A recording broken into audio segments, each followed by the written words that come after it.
இப்போ பார்த்தீங்கன்னா என்னுடைய மாப்பிள்ளை தாந்திரிக சக்கரவர்த்தி பரிகார செம்மல் மாப்பிள்ளை பேரப்பிள்ளைய தான் காமிக்க மாட்டேங்கிறாரு. இங்கே பழனையாவது நல்லா சொல்லுவாருன்னு நினைக்கிறேன். ஒரு மீட்டிங் பேசிட்டு தான் வர்றேன்.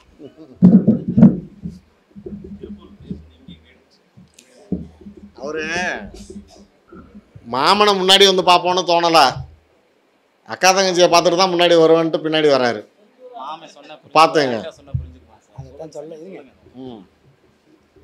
ரொம்ப அருமையாக சொன்னார். இதில் என்ன விஷயம்னா, அக்கா சொன்னால் கேட்காது, மாமன் சொன்னால் கேட்டுக்குவார். வேறு ஒன்றுமே கிடையாது. ஏன் சொல்லிடுறார், உங்கள் அக்கா அப்படித்தாண்டா விடுறா அப்படின்றவார். அவ்வளோதான் வித்தியாசம், வேறு ஒன்றுமே கிடையாது.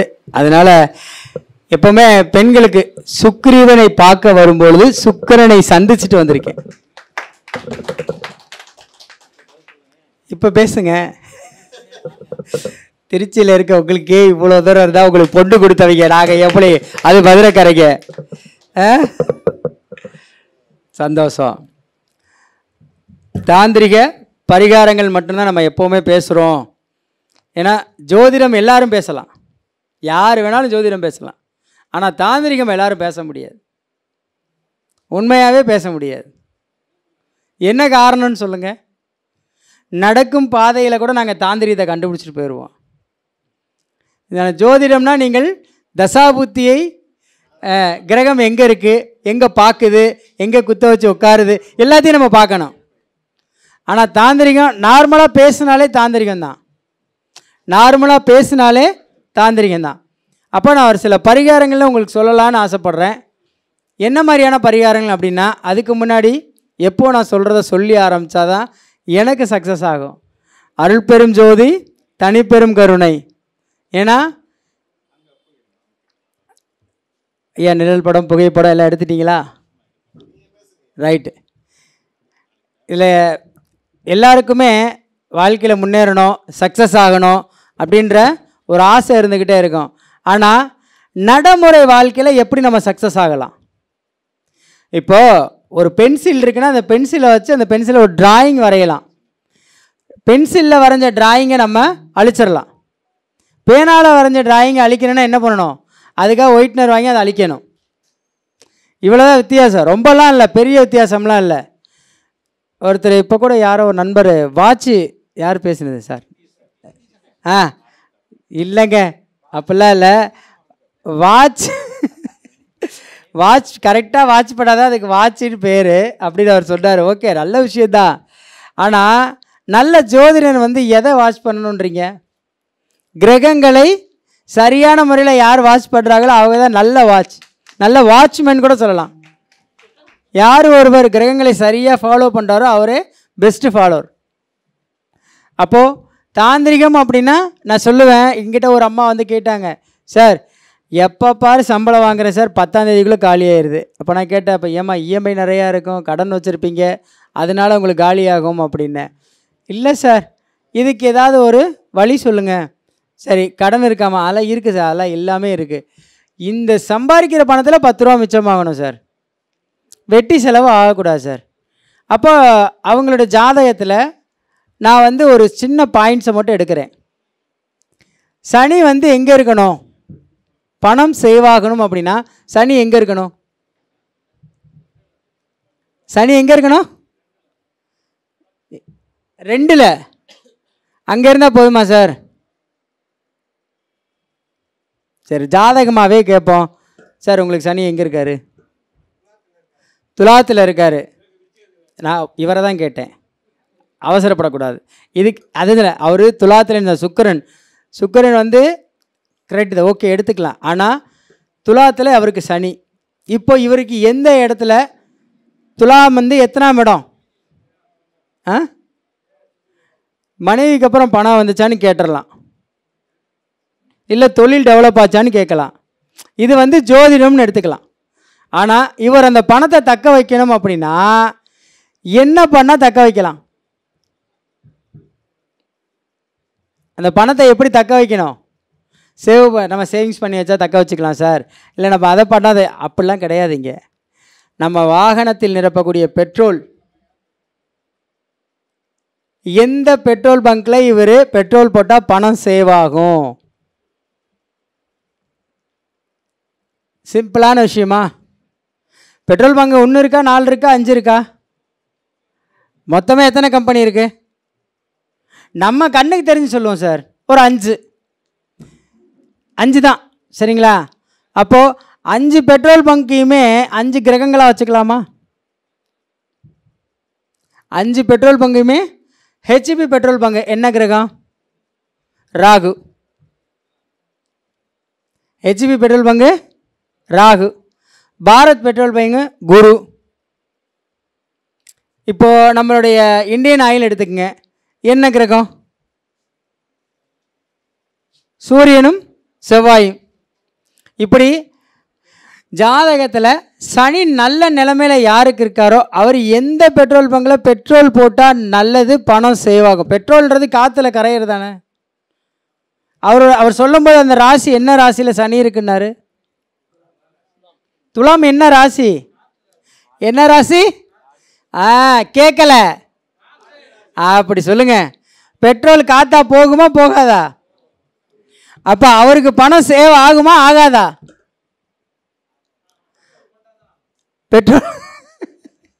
பெட்ரோல் போட்டால் தான் ஆகும். எந்த பல்கில் போட்டால் ஆகும்? புரியுதுங்களா? அப்போது இவருக்கு துலாத்தில் சனி, இவர் என்ன பண்ணணும்? பாரத் பெட்ரோலியத்தில் தான் வந்து பெட்ரோல் போடணும். முன்னாடியே சொன்னா குருன்னு. இதை காட்டி எளிமையாக எப்படி பரிகாரம் கொடுக்கறது? சார், சூரியன் மகரத்தில் இருக்கு. இங்கே எத்தனை பேருக்கு ஸ்டேட் பேங்க்கில் அக்கௌண்ட் இருக்கு? பெருசாக சேவிங்ஸ் இல்லையா? யாருக்கெல்லாம் கும்பம் மகரத்தில் சூரியன் இருக்கோ ஸ்டேட் பேங்க்கில் அக்கௌண்ட் இருந்தால் பணம் சேராது. இதை கவனிச்சிருக்கீங்களா? சொல்லுங்கள் சார். ஸ்டேட் பேங்க்கில் அக்கௌண்ட்டே கிடையாது, உங்களுக்கு புரியும். ஆனால் ஸ்டேட் பேங்க்கில் அக்கௌண்ட் உள்ளதவங்க என்ன பண்ணியிருப்பாங்க? பஞ்சாப் நேஷனல் பேங்க்கில் அக்கௌண்ட் ஓப்பன் பண்ணியிருப்பாங்க. நீங்கள் பண்ணலை, சரியா? இப்படி சூரியனையும் அந்த பேங்க்கு நம்ம ஒவ்வொரு கிரகத்துக்கும் ஒரு பேங்க் இருக்கும்ல. ஆக்சிஸ் பேங்க் இருக்குது. என்ன கிரகம்? எந்த கிரகம் நம்மளை கடன் வாங்க வைக்கும், தடையாக்கும்? கேது கடனா? ஆக்சிஸ் பேங்க் போனீங்கன்னா கடன் வாங்கிடுவீங்க, இல்லைன்னா வாங்க வச்சுருவாங்க. இது உண்மையா இல்லையா? யாருக்கு ஆக்சிஸ் பேங்க்கில் இருக்குது? இங்கே ஒருத்தருமே சேலரி அக்கௌண்ட் கிடையாதா? சரி, இப்படி ஒவ்வொரு வங்கிக்கும் ஒரு அக்கௌண்ட் இருக்கும், ஒரு கிரகம் இருக்கும். நம்ம ஜாதகத்தில் எந்த கிரகம் நல்லா இருக்கோ அதுதான் வந்து அந்த கிரகத்தை சார்ந்த வங்கியில் அக்கௌண்ட் வைக்கணும். எல்லாரும் ஜோதிடம் படிக்கிறோம். இப்போ ஒரு நண்பர் வராரு, சார் நான் வந்து இந்தியன் ஓவர்சீஸ் பேங்க்கில் அக்கௌண்ட் வச்சேன், ஆனால் நான் லோன் வாங்கியிருக்கிறது வந்து பார்த்தீங்கன்னா ஹெச்டிஎஃப்சி பேங்க்கில் வாங்கியிருக்கேன். அப்போது இந்தியன் ஓவர்சீஸு சனிச்சந்திரன், ஹெச்டிஎஃப்சி ராகு. அப்போ இவர் ஏன் போய் ராகு அந்த பேங்க்கில் அக்கௌண்ட் லோன் வாங்குறாரு, கடன் வாங்குறாரு? கேது சாதகமாக இருந்தால் அவர் ஹெச்டிஎஃப்சி பேங்க்கில் கடன் வாங்குவார். இல்லை, அந்த கடனை அவரால் கட்டவும் முடியாது. அந்த கடன் அவரால் கட்டவும் முடியாது. இப்படி ஒவ்வொரு இடத்துலையுமே வங்கி கணக்குகளையும் நம்ம இப்போ நம்பர்ஸை வச்சு அக்கௌண்ட் ஓப்பன் பண்ணுறோம். சார் நிதிஷ் சார் சொன்ன மாதிரி எண்கணிதம் எவ்வளவோ இருக்குது, ஆனால் நம்பர்ஸு நம்மளுடைய தலையெழுத்தை மாற்றும். உங்கள் ஆதார் கார்டில் இருக்க நம்பர் என்றைக்காவது நீங்கள் செக் பண்ணியிருக்கீங்களா?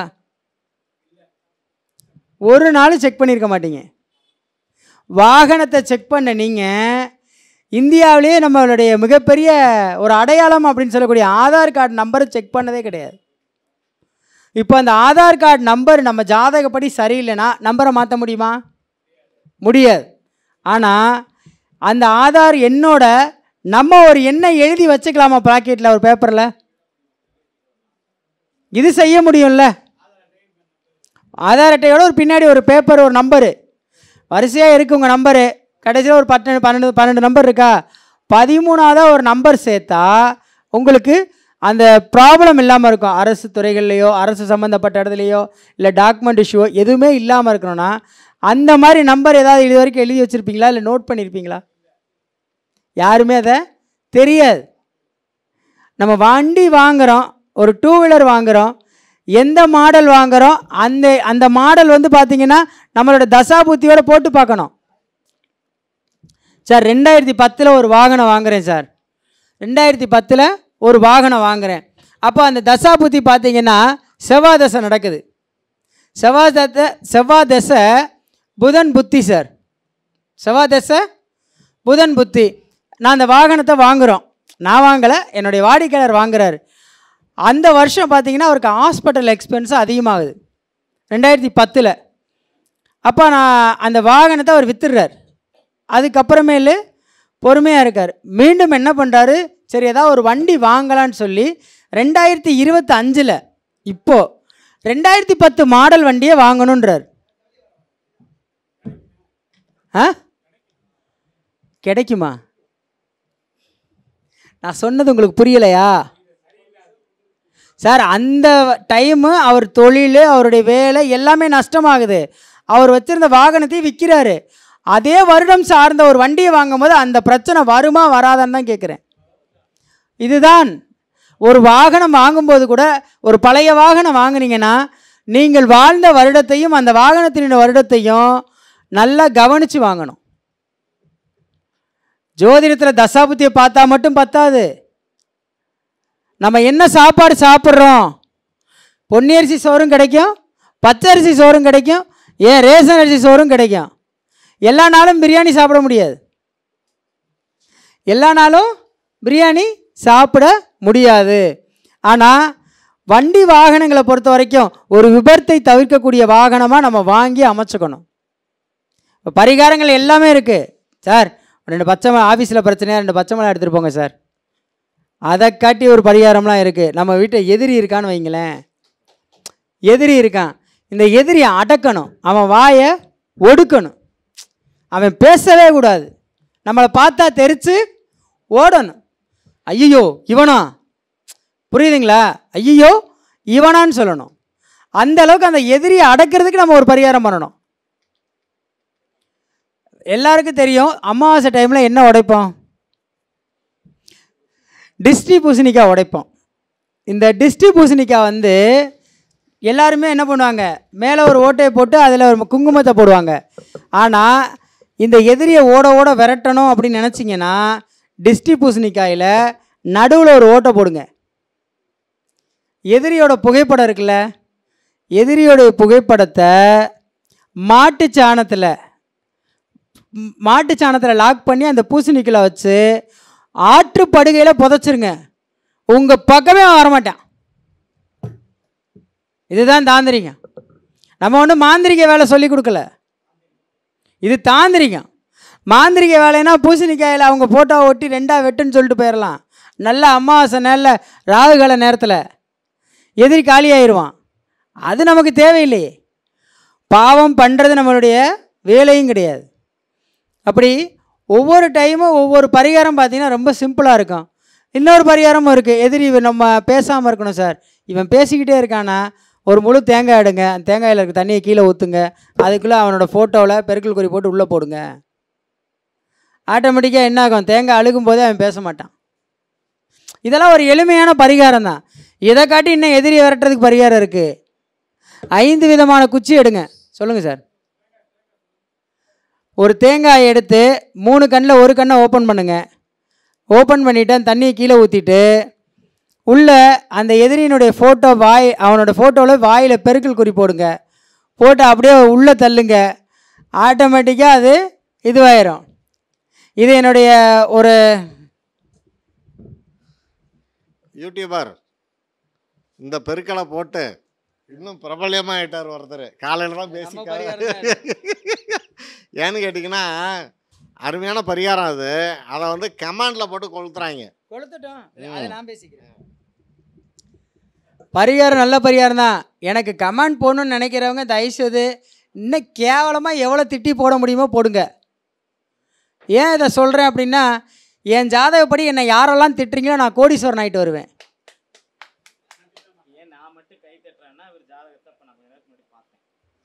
என்னை யாரெல்லாம் என்னை எதிரியோ, இவன் கேவலமானவன், இவன் அசிங்கமானவன், இவன் பொறுக்கி பொம்பளை பொறுக்கின்னு திட்டுறானோ அவனெல்லாம் நான் கண்டிப்பாக கைகூப்பி வரவேற்கிறேன். யாரெல்லாம் கலைஞர் திமுக அழிக்கணும்னு நினச்சானா அவன் பூரா மண்ணுக்குள்ளே போயிட்டான். இன்னும் அவங்க திமுக அப்படியே தான் இருக்குது. அந்த மாதிரி சித்திர நட்சத்திரம் நான் கலைஞர் மிருகசீரிஷா அவரை யாரெல்லாம் திட்டினாங்களோ அவங்கெல்லாம் போயிட்டாங்க. என்றைக்குமே நிரந்தரம்னு ஒன்று இருக்குது. நான் ஒருத்தன் பேசுகிறான்றதுக்காக நான்லாம் வந்து பேசுகிற ஆள் கிடையாது. துணிஞ்சு அந்த ஸ்பாட்லேயே போய் நிற்கிறாள். ஜோதிடம் எல்லாருமே பேசலாம், யார் வேணாலும் பேசலாம், ஆனால் தெளிவாக பேசணும். நான் சொல்கிற பரிகாரம் செய்கிறவங்களுக்கு நல்லா இருக்கு. உனக்கு விருப்பம் இல்லையா, அந்த உங்கள் அம்மா அப்பா கொடுத்த காசில் 4 டீயை வாங்கி குடி, இல்லை தண்ணி அடி, என்னத்தையோ பண்ணு. யூடியூப்பில் வந்து கமெண்ட் போட்டு உன்னுடைய தரத்தை குறைச்சிக்கிறாத. அப்படியே கமெண்ட் போடணும்லாம் நினைக்காத. என் அட்ரஸ் தர்றேன், சரியா தெம்ப தைரியமாக இருந்தால் என்னை வந்து நேரில் சந்தி. யூடியூப்பில் மிரட்டலாம் இல்லை நண்பர்களே. ஏன்னா மிரட்டுறது எங்களுக்கு வரவே வராது. சாப்பாடு வேணால் போட்டு எல்லாரையும் வாழ வச்ச ஊர் எங்கள் ஊர். எப்போவுமே எப்போ வந்தாலும் நாங்கள் வந்து உங்களை அன்பாக பாசமாக தான் பார்த்துக்கிடுவோம்.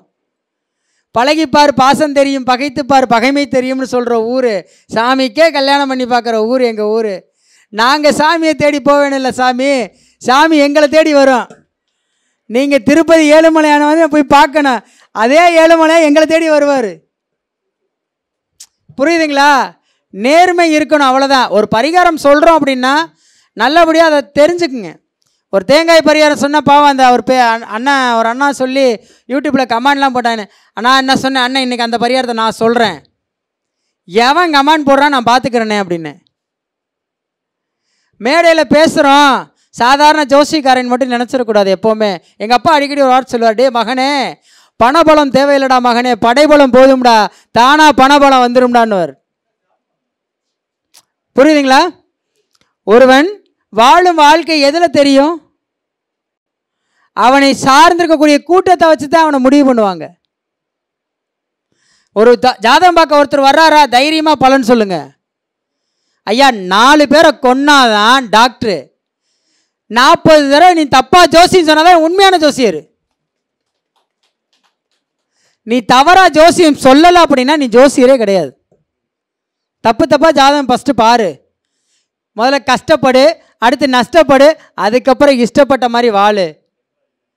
500 பேருக்கு ஜாதகம் பார்த்தேன்னா 5 பேருக்கு தான் சக்ஸஸ் ஆகும். 5000 பேருக்கு ஜாதகம் பார்த்தா 50 பேருக்கு தான் சக்ஸஸ் ஆகும். 5 லட்சம் பேருக்கு ஜாதகம் பார்த்தீங்கன்னா உனக்கு 1000 பேருக்கு சக்ஸஸ் ஆகும். இந்த 1000 பேர் உன்னுடைய ஆயுஸ் வரைக்கும் காசு கொடுப்பான். இது உண்மையா பொய்யா?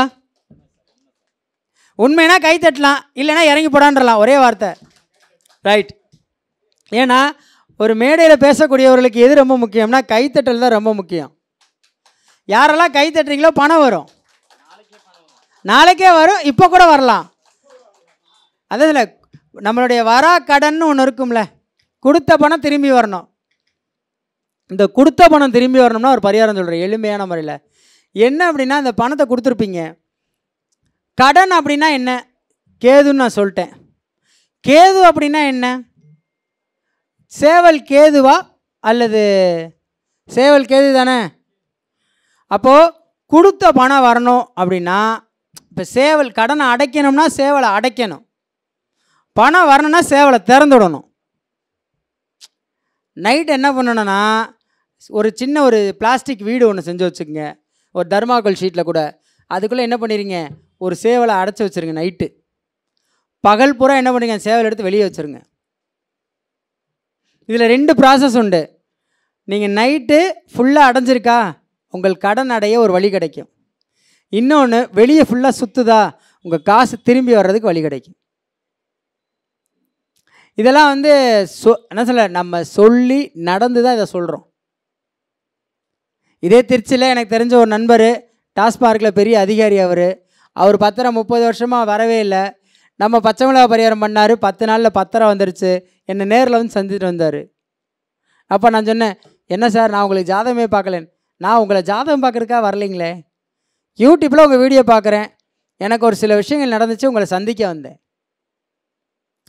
இப்படித்தான் ஒவ்வொரு பரிகாரங்களுமே ரொம்ப எளிமையாக இருக்கும். நான் சொன்ன வங்கி கணக்கில் எப்படி வைக்கணும், நம்ம வாகனத்தை எப்படி எடுக்கணும். அதான் சந்திரன் நல்லா இருந்தால் ஹோண்டா கம்பெனியில் கார் எடு, குரு நல்லா இருந்தால் டிவிஎஸ் கம்பெனியில் கார் எடு, இல்லை டிவிஎஸ் கம்பெனியில் பைக் எடு. குரு புதன் நல்லா இருக்காரு, குரு புதன் பரிவர்த்தனை அப்படின்னா கரூர் வைசியா பேங்கில் அக்கௌண்ட் ஓப்பன் பண்ணு. இப்படி வங்கி கணக்குகள் மூலிமா தான் வாழ்க்கை தரம் உயரும்னு சொல்கிறோம். இல்லை அப்படின்னா உங்கள் வீட்டில் ஒரு பலாமர பெட்டி செய்யுங்க, அதில் நீங்கள் டெய்லி செலவு பண்ணிட்டு இருக்கக்கூடிய சில்லறை காசை போட்டுகிட்டே வாங்க, பணம் உங்களை விட்டு போகாது. சார் அடகு வச்சுட்டேன், இந்த பொருள் இன்றைக்கி திருப்பிட்டேன், இந்த பொருள் வரல. அப்போது நம்ம தங்கத்தை குருன்னு சொல்கிறோம், ஆனால் ஆபரணமாக மாறும்போது அது சுக்கரனா இல்லையா? அப்போது ஆபரணமாக போது என்ன ஆகுது? சுக்கரனாக மாறுகிறார். அப்போ இந்த ஆபரணம் வந்துட்டு மறுபடியும் நம்மளை விட்டு போகாமல் இருக்கணும்னா என்ன பண்ணணும்? இந்து உப்பு கேள்விப்பட்டிருப்பீங்களா? இந்து உப்பில் அந்த தங்கத்தை கழுவணும். கழுவி என்ன பண்ணணும்னா அதோட ஏலக்காய் கிராம்பு ரெண்டையும் வச்சு ஒரு ரெட் கலர் துணியில் வச்சு ஒரு நாள் நைட்டு ஃபுல்லாக வைங்க, மறுபடியும் அந்த தங்கம் அடகே போகாது. இப்படி ஒவ்வொரு பரிகாரங்களே பார்த்தீங்கன்னா ரொம்ப நம்ம ஈஸியாக தான் சொல்லிக்கிட்டு இருக்கோம், கஷ்டமாக சொல்கிறதில்ல. அப்படியே நம்ம சொல்லுவோம்ல, சார் முடக்கு நிவர்த்தி சார், எனக்கு முடக்கு நிவர்த்தி சார் அப்படின்வாங்க. முடக்குன்னு சொல்லிட்டீங்க, அதில் நிவர்த்தியாக அந்த வார்த்தையை சேர்த்துக்கிறீங்க. அப்போ நீங்கள் சொல்லும்போதே அது நிவர்த்தி ஆகிடுதில்ல, சொல்லும்போதே நிவர்த்தி ஆகுது. இப்போ எனக்கு ஒரு முடக்கு நிவர்த்தி சார், சார் புதன் முடக்குன்னு வைங்களேன், என்ன பரிகாரம் சார் பண்ணலாம்? புதன்னா பச்சை காய்கறிகள் எடுத்துக்கலாமா? புதன் பச்சை காய்கறிகள் எடுத்துக்கலாமா? சார் புதன் முடக்கு, எனக்கு டாக்குமெண்ட் பிரச்சனை இருக்குது, நான் இப்போ அந்த பிரச்சனை சரியாகணும், இல்லை எனக்கு கோர்ட்டில் ஒரு வழக்கு இருக்குது, என்னோட வழக்கறிஞர் அந்த வழக்கை முடிக்கணும் அப்படின்னா ஹோட்டலில் காய்கறி வெட்டி கொடுத்துருவாங்க, சம்பளம் இல்லாமல் 2 நாளைக்கு. காய்கறி வெட்டி கொடுங்க, சம்பளம் வாங்காமல் வந்துடுங்க. முடக்கு நிவர்த்தி ஆகுதா ஆகாதா? ஆயிரும். இப்போ சந்திரன் முடக்கு, சந்திரன் முடக்கு சார், என்னால் எதையுமே ஒன்றும் எங்கள் அம்மாவுக்கு அடிக்கடி உடம்பு முடியாமல் வருது, எனக்கு சந்திரன் முடக்குன்றனால தாயாருக்கு உடம்பு முடியாமல் வருது, என்ன சார் பண்ணலாம்? இது எல்லோரும் கேட்குது. இப்போ நான் என்ன சொல்கிறேன் சார், கொஞ்ச நேரத்துக்கு முன்னாடி சொன்ன ஒரு எளிமையான பரிகாரம் சொல்கிறேன். சப்ளையர் வேலை ஹோட்டலில் 2 நாளைக்கு பாருங்கள், புரியுதுங்களா? சார் சனியால் எனக்கு பிரச்சனை சார், சனிச்சந்திரன் எனக்கு சுத்தமாக பிரச்சனை சார், என்னால் சமாளிக்கவே முடியலை, சந்திரனாலையும் பிரச்சனை, சனியினாலையும் பிரச்சனை, தொழிலும் பிரச்சனை, தாயாரும் பிரச்சனை, இல்லை நம்ம பார்க்கக்கூடிய வேலையும் பிரச்சனை அப்படின்னும் போது ஒன்றுமே செய்யாது. சனி சந்திரன், உணவகம், டாய்லெட்டு சனி, அப்போ ஹோட்டலில் இருக்கக்கூடிய டாய்லெட்டை சுத்தம் பண்ணுங்க, கண்டிப்பாக ப்ராப்ளம் சால்வ் ஆயிரும். சரி, எச்சியலை எடுக்கிறது எப்படி ஒரு பரிகாரமோ, சரி ஒரு ஹோட்டலுக்கு என்ன நல்லா இருந்தால் அந்த ஹோட்டல் நல்லா ஓடும்? டாய்லெட் நல்லா இருக்கணும். டாய்லெட் நல்லா இல்லைன்னா அந்த தொழில் நல்லா இருக்காது. எல்லா ஹோட்டல் ஓனருக்குமே நான் சொல்கிற விஷயம் என்னென்னா, என்றைக்கு உங்களுடைய ஹோட்டல் நிர்வாகத்தில் இந்த பாத்ரூமை சுத்தமாக வச்சுருக்கீங்களோ உங்கள் தொழில் நன்றாக ஓடும். பாத்ரூம் சுத்தமாக இல்லைன்னா அந்த தொழில் நல்லா ஓடாது. சார் எல்லா பெரிய ஹோட்டலில் ஏன் பாத்ரூமுக்கு முக்கியத்துவம் கொடுக்குறாங்க கவனிச்சிருக்கீங்களா? சார் அதனால தான் சார் பணம் சம்பாதிக்கிறாங்க. அவங்க பணம் சம்பாதிக்கிற காரணம் என்ன? சனி யார் சார்? லாபாதிபதி யார் சார்? காலபுருஷனுக்கு லாபாதிபதி யார்? அப்போது டாய்லெட்டை சுத்தமாக வச்சுக்கணுமா இல்லையா? இல்லை, டாய்லெட் கழுவுறனுக்காவது ஒரு ட்ரெஸ் எடுத்து கொடுத்துரு, ஒரு செட்டு. உன்னால் முடியலை, பண்ணவே முடியாது சார். ஏன் பண்ண முடியாது? ஒரு ஹோட்டலில் காரை நிப்பாடி ரெஸ்ட் ரூம் போ, அந்த ரெஸ்ட் ரூமே நல்லா சுத்தமாக கழுவி விட்டு வா, எவனுக்கு தெரிய போகுது?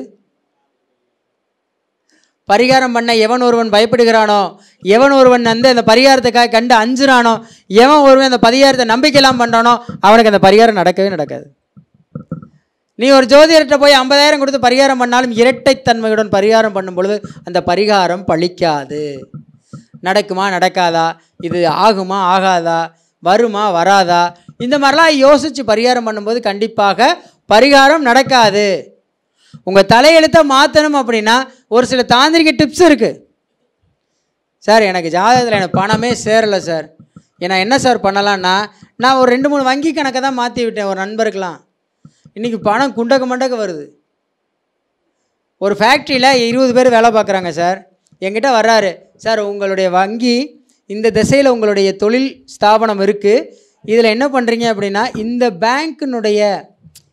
பேங்க்கினுடைய சிம்பிளை இங்கே வைங்க சார், கண்டிப்பாக தொழில் நல்லா போகும்னு. இப்போ பாருங்கள், அவருக்கு 170 பேர் வேலை பார்க்குறாங்க பெங்களூரில். அப்போது இன்னொன்று, அவர் ஜாதகத்தில் சார் மாநிலம் சார்ந்த அக்கௌண்ட் வச்சுக்கோங்கன்றேன். இப்போ மகாராஷ்டிரா பேங்க்கு, கர்நாடகா பேங்க்கு, நம்ம தமிழ்நாடு மெர்கன்டைல் பேங்க்கு, இந்த மாதிரி கூட்டுறவு வங்கிகள் இந்த மாதிரிலாம் இருக்குது பார்த்தீங்களா. அப்போ அந்த பேங்க்கில் எதுலையாவது நீங்கள் அக்கௌண்ட் வைங்க சார் அப்படின்ற. அப்போ அவர் ஜாதகத்தில் சனி நல்லா இருக்கார், சனி ரொம்ப சூப்பராக இருக்கார். அப்போ இவரை எப்படி தான் அந்த அக்கௌண்ட்டில் வைக்கலாம் நானும் யோசித்து கணக்கெல்லாம் போட்டு பார்த்தேன். சிங்கிள் டிஜிட்டலில் வரக்கூடிய சனி பகவானுடைய பேர் அந்த பேங்க்குக்கு இருக்கணும். அப்படின்னா தமிழ்நாடு மெர்கன்டைல் பேங்க். அது யாரோட பேங்க்கு? நாடார், அவங்களுடைய அந்த கம்யூனிட்டியினுடைய அவங்களுடைய அறக்கட்டளை பேங்க்கு. அப்போது நாடார் என்பது சனி, அவர்கள் உழைப்பாளி வியாபாரி. அப்போ அந்த பேங்க் சனி தானே. அப்போ அவரை டிஎம்பி பேங்க்கில் அக்கௌண்ட் ஓப்பன் பண்ணுங்கள் சார் அப்படின்னு. இன்றைக்கி பிஸ்னஸ் டாப்பில் இருக்கார் சார். நான் இதுக்காக சொல்லலை, ப்ரூஃப் காட்ட நான் ரெடி. யூடியூப்பில் கேள்வி கேட்க நீங்கள் ரெடின்ற மாதிரி ப்ரூஃப் காட்ட நான் ரெடி. எல்லாத்துக்கும் சேராது, அதுதான் இங்கே ட்விஸ்ட்டு.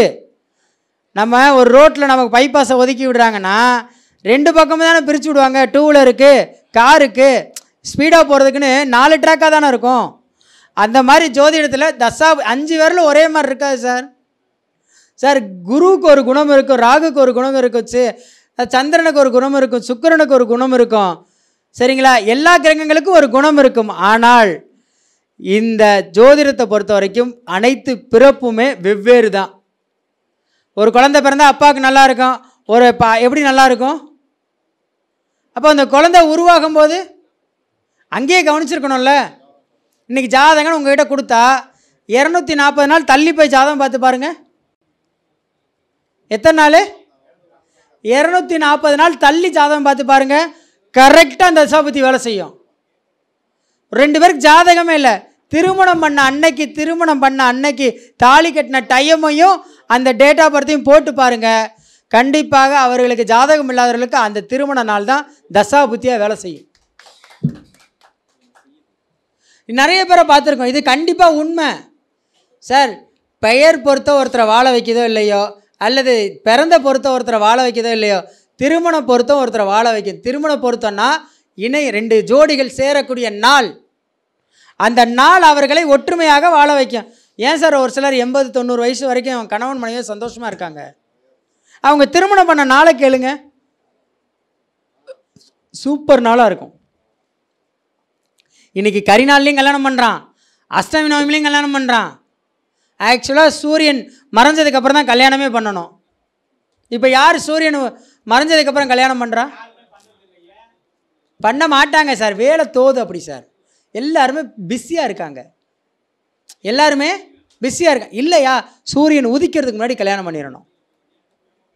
சூரியன் உதிச்சதுக்கப்புறம் கல்யாணம் பண்ணுறது பார்த்தீங்கன்னா மிகப்பெரிய லைஃப்பில் சக்ஸஸ்லாம் கொடுக்காது. அதிகாலை திருமணம் பண்ணி பாருங்கள், எங்கேயாவது ஒரு இடத்துல ஜெயிச்சிருவாங்க. ஏதாவது ஒரு இடத்துல கண்டிப்பாக அவர்களை ஜெயிக்க வைக்கும். முன்னாடி சாரெலாம் கடமை கற்றுட்டா எப்படா இவன் பேச்சை முடிப்பான்னு. என்ன சார்? இல்லை இப்படிங்க, இப்படி தட்டினா ஓகே, இப்படி தட்டினா எப்போ கிளம்புவேன். புரியுதுங்களா? அப்போது எனக்கு நிறைய டைம் கொடுக்கணுன்னு நான் பேசலான்னு நினச்சேன். 10 நிமிஷம் தான் பேசியிருப்பேன் நினைக்கிறேன். பேசுங்களா? Right, okay sir. அப்போது நம்ம ஜாதக ரீதியாக எவ்வளோ பிரச்சனைகள் நம்ம சந்திக்கிறோம். ஆனால் ஒரு பீஸ்ஃபுல்லான ஒரு லைஃப் வாழணும். எப்போவுமே தசாபுத்தியை மட்டும் வச்சு நம்ம வாழ்க்கையை நகட்ட முடியாதுங்க. ஒரு மனிதன் தந்திரமாக தன் வாழ்க்கையை அமைச்சு கொள்ளும் பொழுதுதான் அவன் வெற்றி அடைகிறான். எப்படி தந்திரமாக எப்படி சார் அமைச்சுக்கிறது? சார் பொண்டாட்டிகிட்ட எல்லா வருமானத்தை கொடுத்தா நீ ஜோதிடன், கொஞ்சம் மறைச்சி வச்சா நீ தாந்திரிகன். இதுக்கு மேலே என்ன சார் சொல்ல? மனைவிக்கு நம்மளுடைய சகோதரிகள் சகோதரனை பிடிக்காது. அவனுக்கு ஒரு 10 ரூபா நம்ம உதவி செய்கிற இடத்துல இருந்தால் அப்போ என்ன பண்ணணும்? ஜோதிடரை, எப்படி மனைவின்னு சொல்லக்கூடிய ஜோதிடரை மறைச்சு தாந்திரிகம் சொல்லக்கூடிய விஷயத்தில் ஒரு 500 1000 கொடுத்துட்டு வரணும். புரியுதுங்களா? அப்போது தந்திரம் நிறைந்த வாழ்க்கையில் தாந்திரியத்துக்கு ரொம்ப முக்கியத்துவம் கொடுக்கணும். நம்ம அதை கொடுக்க தவறும் பொழுது தான் நம்ம வாழ்க்கையில் என்ன ஆகுது? பல பிரச்சனைகள் நம்ம சந்திக்கிறோம். எவன் ஒருத்தன் தன்னுடைய அம்மாவை பொண்டாட்டி முன்னாடி திட்டுறானோ அவன் தான் நல்ல புருஷன். இன்னைக்கு இப்போ புரியுதுங்களா? எவன் ஒருத்தன் தன்னோட அக்கா தங்கச்சிட்ட பேசாமல் இவங்களாம் ஒரு ஆளா, நீதாம்மா என் தெய்வம்னு சொல்கிறானோ அவன் தான் இன்னைக்கு கிங்கு. நேர்மையாக இருந்த நிறைய பேரோட வாழ்க்கையெல்லாம் கேட்டிங்கன்னா அப்படியோ சாமின்ற மாதிரி இருக்கும். ஆமாம், இந்த ஆள் தானே, அவங்க அக்கா தங்கச்சி எல்லாத்துக்கும் செஞ்சுட்டு இன்றைக்கி என்ன ரோட்டில் விட்டுட்டான், என்ன என் பிள்ளையும். இது உண்மையா இல்லையா? இந்த பேர் எடுக்கக்கூடாது. அதுக்கு தான் நான் சொல்கிறது, தாந்திரிகம் என்றால் இதுதான். 500 ரூபா டிக்கெட்டில் போனால் தாந்திரிகம், வரிசையில் என்ன ஜோதிடம். ஐயா, ஒரு தசா புத்தி இவ்வளோ பிரச்சனை, இதை நான் எப்படி சரி பண்ணுறது? ஜோசியக்கார்ட்ட போய் என்ன கேட்குறீங்க? சார் எப்படியாச்சும் டாக்டர்கிட்டையும் ஜோசியர்கிட்டையும் ஒரு விஷயத்த சொல்லக்கூடாது. எவ்வளோ செலவானாலும் பரவாயில்ல சாமி, எப்படியாச்சும் காப்பாற்றிருங்கன்னு சொல்லிடக்கூடாது. சோழி முடிஞ்சுடி. இந்த இதில் சொல்கிற மாதிரி டாக்டர் என்ன பண்ணுவார்? போடு, எல்லா டெஸ்ட்டையும் எடு. ஜோசியர் என்ன பண்ணுவார்? எல்லா பரிகாரத்தையும் எழுது. நாகதோஷம், புத்திர தோஷம், அந்த தோஷம், இந்த தோஷம், வந்த தோஷம், போன தோஷம், இருக்க தோஷம், எல்லா தோஷமும் உனக்கு வந்துருச்சப்பா, எனக்கே கண்ணெல்லாம் கலங்குதுப்பா அப்படின்னுவார் ஜோசியர். அங்கே பிடிச்சிடணும் என்னென்னா ஒரு 1.5 லட்ச ரூபா அவுட்டு. அப்போ என்ன சொல்லணும்? சார் நல்லா இருக்கேன், ஒரு சில கிரக சூழலில் எனக்கு ஏதோ பிரச்சனையாக இருக்கும் போலக்கு, என்னன்னு பார்த்து சொல்லுங்கள் சார்னு கேட்கணும். போனோடனே சார் பல பிரச்சனைகள் இருக்கு சார், எப்படியாச்சும் பிரச்சனை தீர்த்துருங்க சார் அப்படின்னு அழுகக்கூடாது, ஒப்பாரிக்கக்கூடாது. அப்போ என்ன ஆகும் அப்படின்னா, நல்ல ஜோசியர் கூட கெட்டவனாயிருவான். தப்பாக சொல்ல மாட்டான், எவ்வளோ அமௌண்ட் அடிக்கலான்னு பார்ப்பான். எதை சாப்பிட்டா பித்தம் தெளியும் நீங்கள் போய் நின்னா அவன் பார்ப்பேன், ஓஹோ உனக்கு மெடிசன் வந்து ஒரு 2 லட்சத்துக்கு கொடுத்தாதான் சரியாகணும். ஆனால் உனக்கு ஆக்சுவலாக 100 ஜோசியரை பார்த்துட்டு 101 ஒரு ஜோசியர்கிட்ட போவேன். அங்கே என்ன நடக்கும் அப்படின்னா, அவர் சொன்ன ஒரே ஒரு சின்ன பரிகாரம் பண்ணுவீங்க, சக்ஸஸ் ஆயிரும். அப்போது இந்த ஜோசியர் இந்த 100 பேரை விட்டுட்டு அந்த ஒரு ஜோசியரை பிடிச்சிக்கிறது. என்ன காரணம்னா, உன்னோட தசாபுத்தி முடிஞ்சு உனக்கு ஒரு நல்ல காலம் பிறந்துருச்சு, அதனால் உனக்கு நடந்துருச்சு. நீ நன்றி யாருக்கு சொல்லணும்? அந்த 100 ஜோசியருக்கு தான் சொல்லணும். புரியுதுங்களா சார்? பாலம் கட்டினவனுக்கு நம்ம நன்றி சொல்லணுமா, இல்லை பாலம் கட்ட ஆர்டர் போட்டவனுக்கு நன்றி சொல்லணுமா? ஆர்டர் போட்டவனுக்கு தான் நன்றி சொல்லணும். அவன் சொல்லலைன்னா அங்கே அந்த பாலம் வராதில்ல. புரியுதுங்களா? அப்போ அவன் பலன்களை சொல்லி சொல்லி சொல்லி எல்லா விதமான பரிகாரங்களும் பண்ணிவிட்டு கடைசியாக வர்றான் பார்த்தீங்களா? அந்த பால ஓப்பனிங்கில் என்னடா ஊரே சுற்றுனேன், பக்கத்து தெருவில் தானா வீடு. எங்கள் மதுரை பக்கம்லாம் ஒரு இது இருக்குது சார், என்னென்னா ஆட்டோக்காரங்க மீனாட்சி அம்மனுக்கு போகணும் அப்படின்னா ஒரு ரவுண்ட் அடித்து ஒரு 100 ரூபா வாங்கி இறக்கி விட்ருவாங்க. இது எல்லா ஊர்லேயும் நடக்குது, நான் மதுரைன்னு சொல்லலை, பொதுவாக. அப்போது இதை வந்து நம்ம என்ன நினைக்கிறோம், ஏன் நம்மளை ஏமாற்றிட்டானே, நீ ஏமாந்துட்ட. அப்போ ஒரு ஜோசியக்கார்ட்ட பணத்தை கொடுக்கணும், உன் தலையில் எழுதியிருந்தால் என்னம்மா, நீ கொடுத்து தான் ஆகணும். அதை என்னாலையும் மாற்ற முடியாது, யாராலையும் மாற்ற முடியாது. அப்போ வருமானம் எப்படி வேணாலும் வரும், ஆனால் கொடுப்பதை நிறுத்தினால் இறைவன் உனக்கு கொடுப்பதை நிறுத்திடுவார். நான் என்றைக்குமே கொடுத்துட்டே இருப்பேன். அண்ணன் கூட திட்டுவார், சார் என்ன சார் எப்போ பாரு எடுத்து கொடுத்துட்டே இருக்கீங்க, எங்கே இருந்தாலும் சார் வருதுன்னுவார். அவன் கொடுக்குறேன், நான் கொடுக்குறேன்ருவேன். கொடுப்பதை என்றைக்குமே நிறுத்தக்கூடாது. 100 ரூபா சம்பாரிச்சா 10 ரூபா கொடுத்துரு, பிரபஞ்சத்துக்கு 10 ரூபா கொடுத்துரு. நான் அதே தான் இன்னொன்று சொல்லுவேன். என்கிட்ட ஒரு 4 நாளைக்கு முன்னாடி ஒரு சோக சம்பவம். என்னென்னா, ஒரு கணவன் மனைவி வர்றாங்க. அவருக்கு வந்து பார்த்திங்கன்னா அண்ணன் தம்பி 2 பேர், இவங்களுக்கு 2 பொம்பளை பிள்ளை, அவருக்கு ஒரு ஆண் ஒன்று பொண்ணு ஒன்று, இந்த மூத்தவருக்கு. அப்போ இந்த 2 பொம்பளை பிள்ளை இருக்கவர் அந்த அவருடைய வீட்டுக்காரர் இறந்துடுறாரு. அந்த அந்த கணவன் மனைவியில் அந்த வீட்டுக்காரர் இறந்துடுறாரு. இவங்க 2 பேர் வர்றாங்க. என் தம்பிக்கு இந்த மாதிரி திதி கொடுக்கணும் வைக்கணும், என்னங்க விவரம் அப்படின்னு கேட்குறாங்க. நீங்கள் என்ன வேணும்னு இல்லைங்க, கூட பிறந்த தம்பி தாங்க, என்ன சார் பண்ணலாம், 2 பொம்பளை பிள்ளை, அப்போ அவருடைய சொத்துக்கள்லாம் யார்கிட்ட சார் நீங்கள்? சார் அதெல்லாம் அவங்க எடுத்துக்கிட்டாங்க, இருந்தாலும் என்னுடைய தம்பி ஒய்ஃப் வந்து இந்த மாதிரி இவரை வந்து கொல்லி வச்சனால திதி கொடுக்க சொல்கிறாங்க சார். பெரிய கடன் சார். என்ன கடன் சார்? சார் பெண் குழந்தை இல்லாமல் இறந்தவருக்கு தன்னுடைய சகோதரனுடைய மகன் கொல்லி வைப்பது மிகப்பெரிய கடன் சார். இந்த கடனை எப்படி சார் அடைப்பீங்க? யாராலையாவது அடைக்க முடியுமா? மீண்டு வந்து அப்பா ராஜா எனக்கு கொல்லி வச்ச இந்தாடா அப்படின்னு சொல்லி அந்த கடனை அடைக்க முடியாது. அப்போ என்ன பண்ணணும் அப்படின்னா, இவன் தான் அடுத்த வாரிசுன்னு உன் மனசில் தோணிருச்சுல, உன் குழந்தைகளுக்கு கொடுத்தது போக ஒரு பகுதியாவது அல்லது ஒரு எல்லளவாத அந்த பையனுக்கு உன் கொல்லி செலவுக்காக முன்னாடியே கொடுத்துருன்னு சொல்கிறேன். அந்த ஒரு கடனை வைக்காதேன்னு சொல்கிறேன். அப்படி அவங்களுக்கு 2 பொம்பளை பிள்ளை, உனக்கு 2 பொம்பளை, என்ன பண்ணணும்? தான தர்மங்களை செய்ய ஆரம்பிச்சிரு. அப்போ தான் உனக்கு ஈஸ்வரன் திதி கொடுப்பான். பிரேத சாபமே வராது. இப்போ பிரேத சாபம் எங்கே வரும்னு சொல்லுங்கள்? அந்த பெண் பிள்ளைகளோட பிள்ளைகளுக்கு பிரேத சாபம் வரும். இறந்தவன் எதையுமே வச்சுக்க எடுத்துகிட்டு போக முடியாதுங்க. இந்த மோதிரத்தை கலட்டி இங்கே வச்சா இது நான் 60 வருஷம் வந்து கழிச்சாலும் இங்கே தான் இருக்கும். நான் 60 மணி நேரம் கூட இருக்க மாட்டேன். புரியுதுங்களா? அப்போது இந்த பெண் பிள்ளை பெற்றவர்களுடைய வீட்டில் ஒரு சகோதரன் இருக்கார், அவருக்கு ஒரு ஆண் வாரிசு இருக்குன்னா நீங்கள் சம்பாத்தியத்தில் ஒரு 5% அவருக்கு கொடுத்துருங்க. அந்த பையனை கூப்பிட்டு கொடுத்துருங்க. நீங்கள் இறந்த பிறகு அவன் கொல்லி வைக்கும்போது நீங்கள் கொடுத்த பணம் அவன் கொல்லி கூலியாக இருக்கட்டும் தான் சொல்கிறேன். சார் பங்காளி பையனை தானே கூப்பிடுவோம். இதில் ஏதாவது தவறு இருக்கா? இதை செஞ்சால் என்ன ஆகும்? தோஷமே வராது சார். நீ செத்தாலும் கடைங்காரன் கிடையாது. இன்றைக்கெல்லாம் ஒருத்தர் செத்தாலும் குற்றவாளி தான். இன்றைக்கி அதுக்கான தண்டனை அனுபவிக்க முடியாதுல்ல. புரியுதுங்களா? இப்படித்தான். இதுக்குத்தான் வீட்டில் என்ன சொல்கிறாங்க, உனக்கு ஒரு பழமொழியாக இருக்குது, மாமா உங்களுக்கு எத்தனை குழந்தைங்க? மாமா உங்களுக்கு எத்தனை குழந்தைங்க? 2. ஆண் 1 பொண்ணு 1. அவருக்கு 1 ஊரானுக்கு 1. அவருக்கு 1 ஊரானுக்கு 1. இதை வந்து அந்த காலத்திலே கேட்குற வார்த்தை தான். உனக்கு எத்தனை? எனக்கு 1 தாங்க. அப்போ ஊரானுக்கு 4ங்க. எப்போ கரை சேர்க்க போகிற? இதுதான் அந்த காலத்தினுடைய வட்டார மொழி வழக்கு. எதுனாலும் மேலே இருக்கவன் பார்த்துக்கிறீங்க, அந்த கணக்கு தான், வேறு ஒன்றும் இல்லை. புரியுதுங்களா? இப்படி நிறைய எளிமையான பரிகாரங்கள்லாம் இருக்குது. எப்படி வாழ்க்கையில் ஒரு எந்த பேங்க்கில் அக்கௌண்ட் வைக்கலாம், இல்லை என்ன மாதிரியான எதிரிகளை விரட்டலாம், இப்படின்றதுக்கெலாம் நிறைய பரிகாரங்கள் இருக்குது. குறைந்த நேரத்தை எடுத்துக்கொண்ட பரவாயில்ல, நிறைய பேசணும்னு ஆசை. அங்கேருந்து ஒரு அண்ணாச்சி பச்சை துண்டு போட்டவர் என்னைய பேசுன்றார். இந்த வடிவேல் திருநா வர அந்த மாதிரி என்னைய பேசுன்றாரு. என்னன்னா புதன் தான் எனக்கு முடக்கு. பச்சை துண்டு போட்டு என்னை முடக்கிறதுக்கு பார்க்குறாரு மாமன்ட்ட.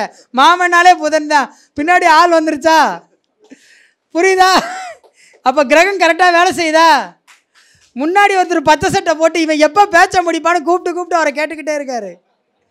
அப்போ எங்கே போனாலும் கிரகம் தன் வேலையை சரியாக செய்யும். அதே மாதிரி இன்னொன்று சொல்கிறேன், எந்த கிரகமும் யாருக்கும் சாபம் கொடுக்காது. எந்த கிரகமும் யாருக்கும் சாபம் கொடுக்காது. யாரெல்லாம் கிரகம் எனக்கு சாபம் கொடுத்துருச்சுன்னு சொன்னீங்கன்னா அந்த கிரகம் உங்களுக்கு உண்மையாகவே சாபம் கொடுத்துரும். கிரகம் தன் கர்ம பலனை மட்டும்தான் கொடுக்கும். நீ நன்றாக செயல்பட்டிருந்தால் முன்னொரு காலத்தில் பின்னொரு காலத்தில் நல்லா இருக்கலாம். நீ ரொம்ப அடிதடி வெட்டு குத்து பாவங்கள் நிறைய செஞ்சால் அதுக்கு தான் இந்த பலன் உண்டு. இதெல்லாம் அப்போ. ஆனால் இப்போ அப்படி கிடையாது. இன்றைக்கி விதைச்சிட்டிங்கன்னா ஒரு குறிப்பிட்ட வருஷத்தில் அறுவடையும் பண்ணிடுறாங்க. என்ன காரணம்னா அவருடைய வாரிசு வாழாமல் போகிறதுக்கு தான் ஒரு முக்கிய காரணம். புரியுதுங்களா? சரி, அடுத்த முறை நவம்பர் 2ஆம் தேதி இதே மகாலில் கண்டிப்பாக நான் பேச வர்றேன்.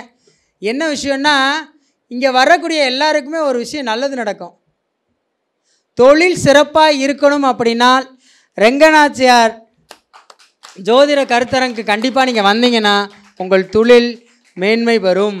ஏன்னா சுக்கிரன் சனி தான் இந்த திருச்சி மாநகர். திருச்சி மாநகர் என்னதுங்க? சுக்கிரன் சனி. சனி மூலிமா தொழில் மூலிமா சுக்கிரன் பணம் வரணும்னா இந்த ரங்கநாச்சியார் மீட்டிங் வாங்க, கண்டிப்பாக பணம் வரும். சரிங்களா? இது மாதிரி அற்புதமான தகவல் தெரிஞ்சுக்கணுன்னா என்னுடைய சேனலான ஜோதிட தளபதி யூடியூப் சேனலை பாருங்கள். நான் கிட்டத்தட்ட நிறைய வீடியோஸ் பேசியிருப்பேன். நிறைய பரிகாரங்களுக்கு உதவியாக இருக்கும். இன்னொன்று, இந்த அஸ்வின் பக்தி மீடியா சேனல்லையும் நிறைய பேசியிருப்பேன், உங்களுக்கான நிறைய நல்ல விஷயங்களை அதில் கொடுத்துருப்பேன். யாருமே இலவசமாக எங்குமே ஜோதிட பலன் கேட்காதீங்க, உங்களுக்கு சிறுக சிறுக குரு சாபம் சேரும். யார் ஒருவர் குரு கல்வியை இலவசமாக கற்றுக்கொள்கிறீர்களோ அவர்களுக்கு குரு சாபம் அது தன் பிள்ளைகளை படிக்க விடாமல் பண்ணிடும். 100 ரூபானாலும் கொடுத்து கற்றுக்குங்க, 10 ரூபானாலும் கொடுத்து கற்றுக்குங்க, 10 ரூபானாலும் ஜாதகம் கொடுத்து ஜாதகம் பாருங்கள். ஜோதிடமும் இலவசமாக பார்க்காதீங்க. அப்படி பார்க்கும் பொழுது என்னன்னா உங்கள் பிள்ளைகளுக்கு குரு சாபத்தை நீங்களே வாங்கி கொடுக்குற மாதிரி ஆயிரும். இது வரைக்கும் நான் இலவச வகுப்போ இலவசம்னு எதுவுமே கொடுத்ததே இல்லை. நான் இவ்வளோ பெரிய இடத்துக்கு போகிற காரணம் என்னென்னா இலவசம் கொடுக்காதனால தான். இலவசம் யார் எந்த ஜோதிடர் கொடுக்குறாரோ அவர் என்னைக்குனாலும் உங்ககிட்ட இருந்து 10 மடங்கு அந்த பணத்தை எடுத்துக்குவார். அக்டோபர் 22 அஸ்வின் பக்தி மீடியா அலுவலகம் திறப்பு. அது சொல்லிடுறேன் சரியா. நிறைய விஷயம் இருக்குது. அதே மாதிரி அஸ்வின் பக்தி மீடியா சேனலுடைய அலுவலக திறப்பு அக்டோபர் 22ஆம் தேதி, தீபாவளி முடிந்து 2 நாள் கழித்து. ஒரு 22 நாளே என்னங்க 4 ராகுவா? இன்றைக்கி நான் அதை சொல்கிறது யார்? ராகு தானே சொல்கிறேன். கண்டிப்பாக பிரம்மாண்டமான ஒரு சேனலாக இது வளரும். 2029 அஸ்வின் பக்தி மீடியாவில் எங்களுக்கெல்லாம் அப்பாயின்மெண்ட்ஸ் கிடைக்குதான்னு தெரியலை. அதனால் நாங்கள் இப்போயே பேசி வச்சிடுறோம். இல்லை, அட்வான்ஸாகவே சொல்கிறேன். ஏன்னா அஸ்வின் பக்தி மீடியா சேனல் வந்து இன்றைக்கி வளர்ச்சி இருக்கலாம், ஆனால் 2029 அந்த சேனல் தமிழ்நாட்டில் மிகப்பெரிய ஒரு ஜோதிட சேனலாக உருவாகும். அதே தான் நான் அன்னைக்கே சொன்னேன், இதே சேனலாக சொல்லியிருக்கேன். மீண்டும் அஸ்தத்தை பூரம் வெல்லும். சரிங்களா? இது என்னன்னு டக்குன்னு உட்காந்து யோசிச்சு பாருங்கள், தானாக புரியும். சரிங்களா? நம்ம எப்போவுமே கலைஞர் மாதிரி தாங்க. இந்த இதுக்கு விடை அடுத்த நவம்பர் 2ஆம் தேதி வழங்குகிறேன். அனைவரையும் அன்று சந்திக்கிறேன். வாய்ப்பளித்தமைக்கு என் மாமா ஜானகிராமன் அவர்களுக்கும் மற்றும் அன்பு சகோதரர் ரவிச்சந்திரன் அவர்களுக்கும் மற்றும் ரமேஷ் அண்ணா அவர்களுக்கும் என்னுடைய செந்தூரான் அறக்கட்டளையின் சார்பாக நெஞ்சார்ந்த நன்றிகள் பல. வாழ்க வாழ்க வாழ்க வாழ்க, வையகம் வாழும் வரை ஜோதிட கலையும் தாந்திரிக கலையும் வாழ்க வாழ்க வாழ்க. நன்றி. மாப்பிள்ளை ரொம்ப அருமையாக பேசினார். வெளியூர் மாப்பிள்ளையை கவனிச்சுட்டு உள்ளூர் மாப்பிள்ளையை விட்டுட்டான்னு வைங்களேன், அது இன்னும் வருத்தமாக போயிடும். ரெண்டாவது பார்த்திங்கன்னா, என்னுடைய முதல் ஸ்பீச் வந்து பார்த்திங்கன்னா ஜோதிட தளபதியில் தான் 1.5 மணி நேரம். 1.5 மணி நேரம் முதல் ஃபஸ்ட்டு ஸ்பீச்சு 1.5 மணி நேரம் பேசியிருப்பேன். நிறைய பாயிண்ட்ஸ் உடச்சிருப்பேன் அதில். அது இன்னும் மேலும் மேலும் வளரணும். மாப்பிள்ளை சீரும் சிறப்புமாக சீக்கிரமாக ஒரு பேரப்பிள்ளையை கொடுக்கணும், அது மட்டும்தான். அடுத்தது வந்து பார்த்திங்கன்னா, இப்போ எல்லோரும் கேட்டாங்க, ஒரு கருத்து பற்றை மாதிரி இருக்கணும் இந்த இது அப்படின்னு சொல்லி ஒரு கோரிக்கையை டிமாண்டிங் வச்சாங்க. முதல் வகுப்பா அப்படின்னு வச்சுக்கலாம். தாராபலனை பற்றி ஜெயன் சார் எனக்காக ஒரு 1/2 மணி நேரத்துக்குள்ள ஒரு கிளாஸ். அதுக்கடுத்தது ரத்னகுமாரோடைய சிறப்புரை. வாங்க, நீ மாப்பிள்ளை இரு போடலாம், இரு இதை முடிச்சுட்டு கிளம்பலாம். சரி, அப்போ கடைசியாக போங்க. போட்டுறேன், ஆள் இருக்கும்போது போட்டால் தான். ரமேஷ் தலைவர். ஸ்ரீ ரெங்கநாச்சார் ஜோதிடர்கள் சங்கம் கௌரவிக்கப்படுகிறது ஸ்ரீ செந்தூரான் அறக்கட்டளையின் சார்பாக. தலைவர் ரமேஷ். நம்மளுடைய பிஆர்ஓ ரத்னகுமார் அவர்களை மேடைக்கு வருமாறு அன்புடன் கேட்டுக்கொள்கிறேன்.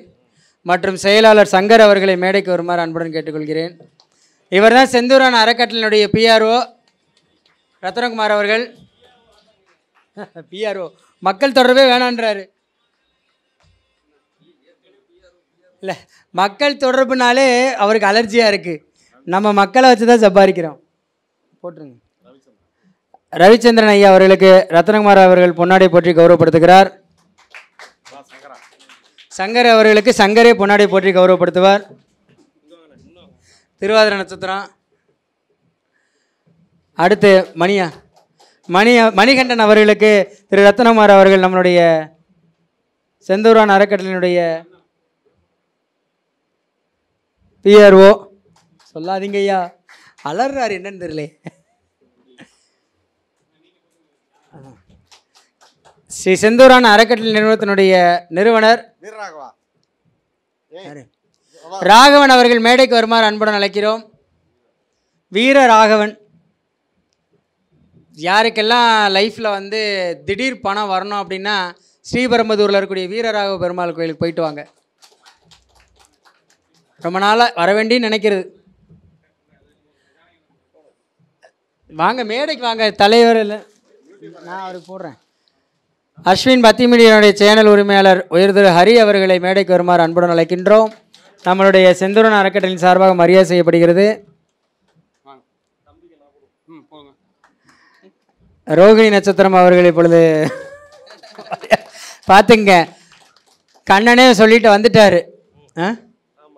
அதுக்கடுத்து யாரு? இந்த தலைவர் ஜானகிராமன் அவர்களுக்கு செந்தூரான் அறக்கட்டளையினுடைய தலைவர் டாக்டர் எஸ் பிரகாஷ் அவர்கள் பொன்னாடை போற்றி கௌரவப்படுத்துவார்.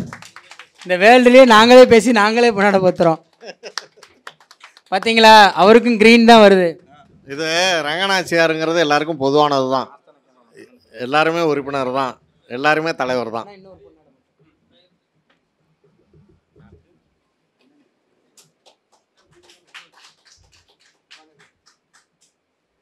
அடுத்து நம்மளுடைய கேமராமேன் கண்ணன் அவர்கள் எல்லாரையும் ரொம்ப அழகாக காட்டுறாரு. அவருக்கு ஒரு பொன்னாடி செந்தூரன் அறக்கட்டளையின் சார்பா வாங்க கண்ணன். எப்பொழுதுமே பார்த்தீங்கன்னாக்கா ஒரு கலகலப்பாக இருக்கணும் இல்லைங்களா? நம்ம தம்பியை கொண்டு போய் எங்கேயாவது ஏதாவது ஒரு இடத்துல வந்து எல்லாரும் சோகமாகணுன்னா இவனை கொண்டு போய் உட்கார வச்சா போதுங்க. எல்லாரும் அப்படியே வெத்தலையை கையில் கொடுத்தது மாதிரியே உட்காந்துருப்பாங்க. வாங்க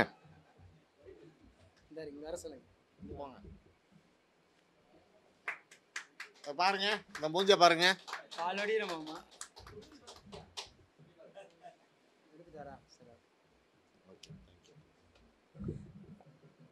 இந்த வாய்ப்பை நல்கிய ஸ்ரீ ரங்கநாச்சியார் ஜோதிடர் சங்கத்துக்கு என்ன நெஞ்சார்ந்த நன்றிகள் பல. வாழ்க வாழ்க வாழ்க. ஜெயன் சார் வாங்க சார்.